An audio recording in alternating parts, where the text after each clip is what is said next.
Bonjour à tous et bienvenue dans cette nouvelle vidéo où nous allons voir ensemble l'incroyable légende autour du diamant maudit de la reine Elisabeth, nommé le Koh-i-Noor.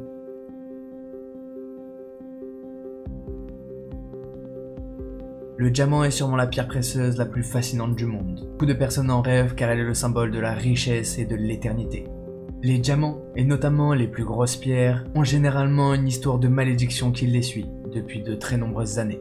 Aujourd'hui, nous allons nous pencher sur le diamant maudit de la reine Elisabeth, nommé le Koh-i-Noor.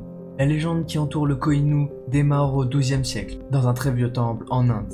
On raconte qu'à cette époque, une personne aurait essayé de s'introduire dans le temple dans le but de voler le troisième œil de la statue de Shiva, une divinité hindoue. Le troisième œil de cette statue aurait été un diamant de 108 carats et dont la valeur était inestimable. Mais lorsque le voleur se serait introduit dans ce temple et aurait posé sa main sur le diamant pour essayer de le voler, il aurait été foudroyé au pied de la statue. Et pour se venger, Shiva aurait jeté une malédiction sur le diamant pour toute personne qui essaierait de posséder cette pierre précieuse. Seuls les femmes, les dieux et les demi-dieux seront épargnés.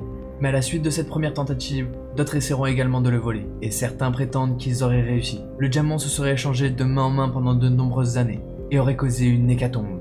Tout commence avec le Shah de Perse. Il aurait été assassiné sauvagement par un de ses capitaines peu de temps après avoir acquis le diamant. Puis la malédiction aurait continué en tuant plus de 10 souverains, les uns après les autres, qui auraient essayé de posséder ce diamant.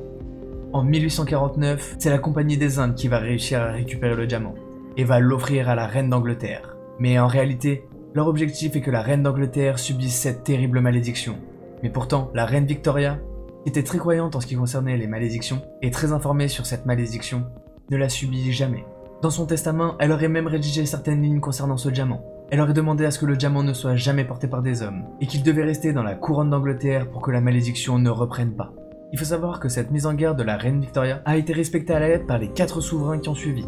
Que ce soit Édouard VII, George V, Édouard VIII ou George VI, ils ne porteront jamais le diamant, soi-disant à cause de cette mise en garde.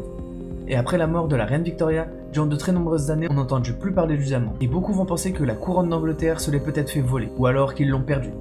Il faudra attendre juin 1953 pour que le diamant réapparaisse. Il fera une apparition lors du sacre de la reine Elisabeth II. Lors de cette cérémonie, elle porterait une couronne où il y aurait le diamant de 108 carats, nommé le Koh-i-Noor. Après la reine Elisabeth II, c'est maintenant au tour du prince Charles de prendre sa place. Osera-t-il défier la malédiction du diamant? Seul le temps nous permettra de répondre à cette question. Et voilà, c'est déjà la fin de cet épisode, j'espère que ça vous aura plu, n'hésitez pas à me le dire dans les commentaires et si vous avez d'autres sujets comme ça que vous voulez que je traite dans mes prochaines vidéos. Si vous êtes intéressé par les mythes et légendes, n'hésitez pas à aller voir mes autres épisodes, vous pouvez liker, partager et vous abonner. Nous on se retrouve dans un prochain épisode, c'était Geek on Fire, peace out.